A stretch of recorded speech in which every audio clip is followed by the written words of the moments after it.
জানাবো এখনকার বিশেষ বিশেষ সংবাদ আর প্রতিদিনের বাছাই করা খবরগুলো পেতে চ্যানেলটি সাবস্ক্রাইব করুন। শুরুতেই হেডলাইন্স।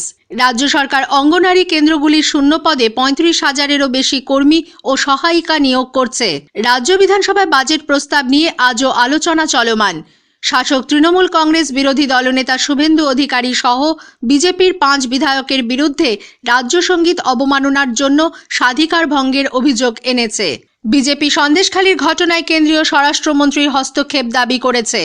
এদিকে সন্দেশখালীর পরিস্থিতি নিয়ন্ত্রণে বলে রাজ্য পুলিশের পাল্টা দাবি। রেশন দুর্নীতি কাণ্ডে ইডি শেখ শাহজাহানকে আবারও তলবি নোটিশ দিয়েছে।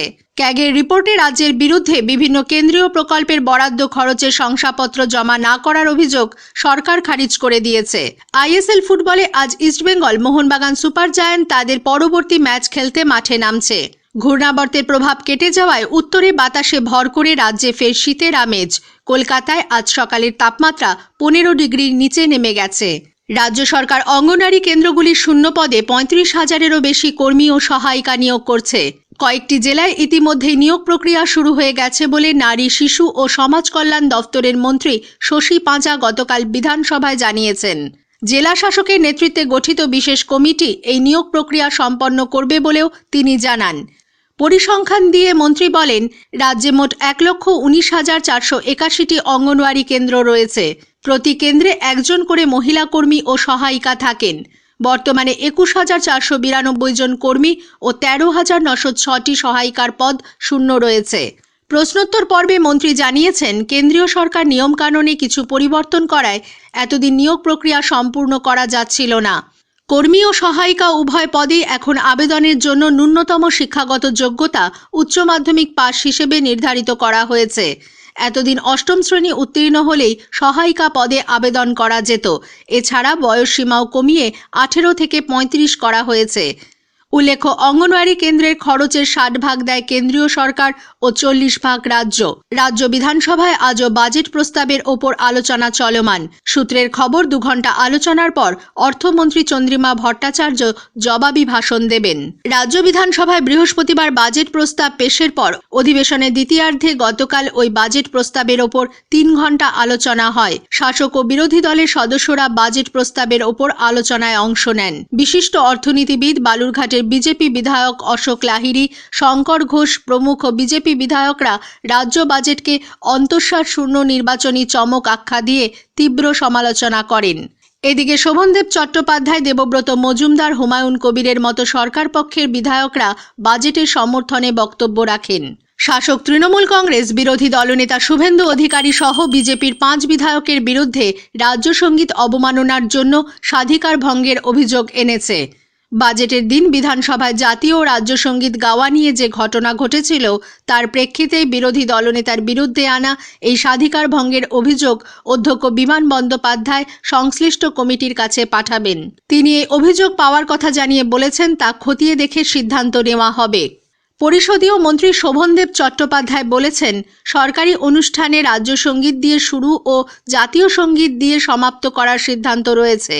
কিন্তু রাজ্য বাজেটের দিন বৃহস্পতিবার চন্দ্রিমা ভট্টাচার্যের বক্তৃতার আগে বিধানসভায় রাজ্য সঙ্গীত বাজানো হলেও বিরোধী বিজেপি বিধায়করা সেই সময় জাতীয় সঙ্গীত গেয়েছিলেন। মন্ত্রী বীরবাহা হাঁসদা বিজেপির এই আচরণের নিন্দা করে বলেছেন, খুব বাজে একটা ব্যাপার হলো যে রাজ্য সঙ্গীতটা আমরা যখন গাইতে শুরু করলাম তখন বিজেপির বিধায়করা জাতীয় সঙ্গীত গাইতে শুরু করলেন। তো আমার মনে একটাই প্রশ্ন, যে এরা যে বারবার দেশভক্তির কথা বলে, আজকে রাজ্য সঙ্গীতকে শুধু অপমান করেছে সেটা নয়, রাজ্য সঙ্গীতটা যিনি লিখেছিলেন, যিনি রূপকার, সেই মানুষটাকেও কিন্তু তারা অপমান করলেন। অন্যদিকে শুভেন্দু অধিকারী বলেছেন, তার বিরুদ্ধে স্বাধিকার ভঙ্গের অভিযোগ নতুন কিছু নয়, এ নিয়ে ৬ বার তা আনা হলো। গতকাল এক সাংবাদিক সম্মেলনে শুভেন্দু পাল্টা অভিযোগ করেন, নিরাপত্তা রক্ষীর নামে শাসক দলের ক্যাডাররা বিধানসভা চত্বরে অশান্তি বাঁধানোর চেষ্টা করছে।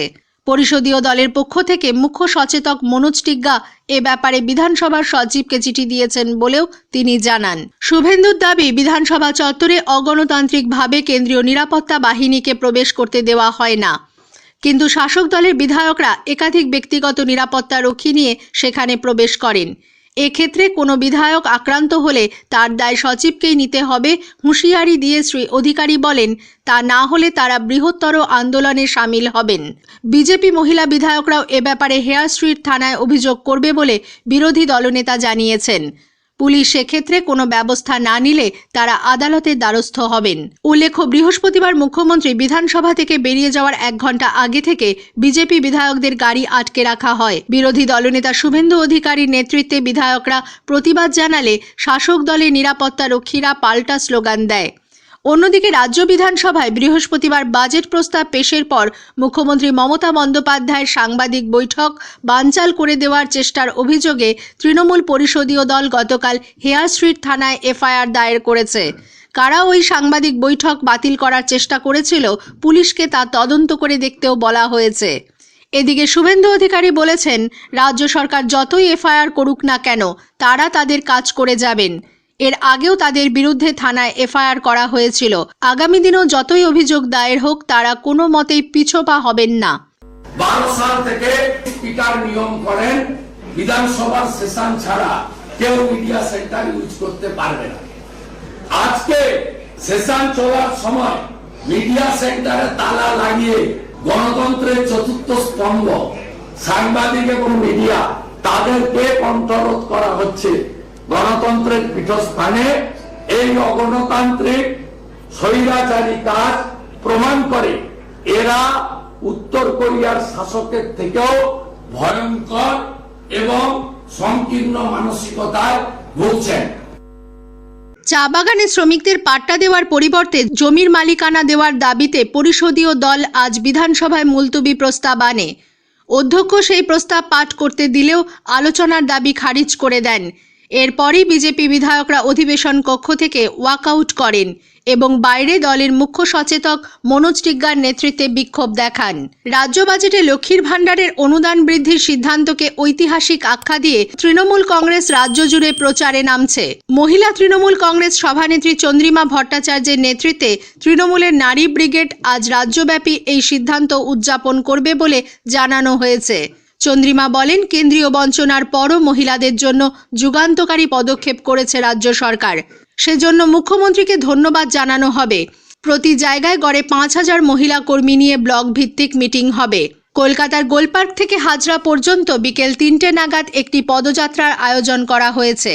বিশ্ববিদ্যালয় ও কলেজের অধ্যাপক এবং অশিক্ষক কর্মীদের পারিবারিক পেনশনের ক্ষেত্রে আমূল পরিবর্তন এনেছে রাজ্য সরকার। অবিবাহিত, বিধবা ও বিবাহ বিচ্ছিন্না কন্যা থাকলে 25 বছর বয়সের পরেও আমৃত্যু তারা পারিবারিক পেনশন পাওয়ার অধিকারী থাকবেন। সম্প্রতি অর্থ দপ্তরের পক্ষ থেকে এই মর্মে এক নির্দেশিকা জারি করা হয়েছে। তবে নির্দেশিকায় এ ধরনের পারিবারিক পেনশনের ক্ষেত্রে একটি শর্ত আরোপ করে বলা হয়েছে, এরা যদি পুনরায় বিবাহ করেন তবে আর পেনশন পাবেন না। চলতি মাস থেকে এই নতুন ব্যবস্থা কার্যকর হচ্ছে। সরকারি কলেজ ও বিশ্ববিদ্যালয়গুলিতে আগেই এই নিয়ম চালু ছিল। এখন থেকে সরকার পোষিত কলেজ ও বিশ্ববিদ্যালয়ে নতুন নিয়ম প্রযোজ্য হবে। রেশন দুর্নীতি কাণ্ডে কেন্দ্রীয় তদন্তকারী সংস্থা ইডি শেখ শাহজাহানকে আবারও তলবি নোটিশ দিয়েছে। আগামী সপ্তাহে তাঁকে হাজিরা দিতে বলা হয়েছে। এর আগেও তাকে দুবার তলব করা হয়, কিন্তু তিনি উপস্থিত হননি। তার আইনজীবী মারফত আগাম জামিনের আর্জি জানান শাহজাহান। 12ই ফেব্রুয়ারি সেই মামলার শুনানি। এদিকে শাহজাহানের সন্দেশখালীর বাড়িতে হানা দিয়ে ইডি বেশ কিছু নথি ও গুরুত্বপূর্ণ তথ্য পেয়েছে বলে জানা গেছে। সেই সমস্ত তথ্য সামনে রেখে গতকাল ইডি আধিকারিকরা প্রেসিডেন্সি জেলে গিয়ে রাজ্যের বনমন্ত্রী জ্যোতিপ্রিয় মল্লিককে জেরা করেন। উল্লেখ্য, গত 5ই জানুয়ারির পর গত 24 তারিখেও ইডি উত্তর 24 পরগনায় সন্দেশখালীর সরবেরিয়ায় শাহজাহানের বাড়িতে তালা ভেঙে ইডি তল্লাশি চালায়। বিজেপি সন্দেশখালীর ঘটনায় কেন্দ্রীয় স্বরাষ্ট্রমন্ত্রীর হস্তক্ষেপ দাবি করেছে। দলের রাজ্য সভাপতি সুকান্ত মজুমদার স্বরাষ্ট্রমন্ত্রী অমিত শাহকে লেখা এক চিঠিতে অভিযোগ করেছেন, সন্দেশখালীতে আইন শৃঙ্খলা পুরোপুরি ভেঙে পড়েছে। শেখ শাহজাহান ও তার অনুগামীদের আশ্রিত দুষ্কৃতীরা সম্প্রতি ইডি আধিকারিকদের ওপর আক্রমণ চালিয়েছে এবং বর্তমানে গ্রামবাসীদের ওপর আক্রমণ চালাচ্ছে। অবিলম্বে এই বিষয়ে হস্তক্ষেপ করে কঠোর পদক্ষেপ নেওয়ার জন্য শ্রী মজুমদার স্বরাষ্ট্রমন্ত্রীর কাছে আর্জি জানিয়েছেন। এদিকে উত্তর 24 পরগনার সন্দেশখালীতে পরিস্থিতি সম্পূর্ণ নিয়ন্ত্রণে বলে রাজ্য পুলিশের এডিজি আইন শৃঙ্খলা মনোজ ভার্মা জানিয়েছেন। তিনি গতকাল নবান্নে সাংবাদিকদের বলেন, সন্দেশখালীর ঘটনার ওপর নজর রাখা হচ্ছে। যে সমস্ত বহিরাগত সেখানে গন্ডগোল পাকাচ্ছে তাদের চিহ্নিত করার জন্য পুলিশ চেষ্টা চালিয়ে যাচ্ছে। সেখানে পর্যাপ্ত পুলিশ মোতায়েন করা হয়েছে। কারা এই ধরনের ঘটনা ঘটিয়েছে, কাদের মদত রয়েছে তা খতিয়ে দেখার জন্য তদন্ত করা হচ্ছে। এরপরই উপযুক্ত ব্যবস্থা গ্রহণ করা হবে। অন্যদিকে সন্দেশখালীর ঘটনা অনভিপ্রেত বলে রাজ্যের মন্ত্রী পার্থ ভৌমিক মন্তব্য করেছেন। কলকাতায় গতকাল এক সাংবাদিক বৈঠকে তিনি বলেন, কেন্দ্রের বঞ্চনার বিরুদ্ধে সন্দেশখালীতে তৃণমূল কংগ্রেসের সাম্প্রতিক প্রতিবাদ মিছিলের পর উদ্দেশ্যপ্রণোদিতভাবে দলের নেতাদের বাড়িতে আগুন লাগিয়ে দেওয়া ও ভাঙচুর চালানো হয়। এ ধরনের গোলমাল করে 100 দিনের টাকা সহ কেন্দ্রের বঞ্চনার বিরুদ্ধে প্রতিবাদ আন্দোলন বন্ধ করা যাবে না বলে মন্ত্রী স্পষ্ট জানিয়েছেন। কেউ আইন শৃঙ্খলা নিজের হাতে তুলে নিতে চাইলে পুলিশ প্রশাসনও রেয়াত করবে না। আগেই জানানো হয়েছে, উত্তর 24 পরগনা সন্দেশখালীতে শেখ শাহজাহান ও তার ঘনিষ্ঠ 2 তৃণমূল কংগ্রেস নেতা ও উত্তর 24 পরগনা জেলা পরিষদ সদস্য শিবু হাজরা ও উত্তম সর্দারকে গ্রেফতারের দাবিতে পরিস্থিতি গতকাল উত্তপ্ত হয়ে ওঠে। স্থানীয় মহিলারা লাঠি ঝাঁটা হাতে নিয়ে থানার সামনে বিক্ষোভ দেখান। পুলিশের পক্ষ থেকে তাদের বারবার সরে যাওয়ার অনুরোধ করা হলেও বিক্ষোভকারীরা জানান তারা অনির্দিষ্টকালের জন্য সেই অবস্থান চালিয়ে যাবেন। পরে অবশ্য পুলিশের হস্তক্ষেপে বিক্ষোভকারীরা সেখান থেকে সরে যান। তবে আজ তারা আবার থানার সামনে বিক্ষোভ দেখাবেন বলে জানিয়েছেন।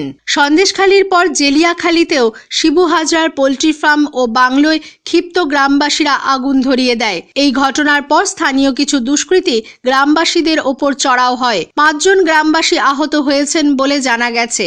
এ ব্যাপারে আটক করা হয়েছে 8 জনকে। সতর্কতামূলক ব্যবস্থা হিসেবে বসিরহাট এলাকায় 144 ধারা জারি করা হয়েছে। স্থানীয় সংবাদ শেষ হলো।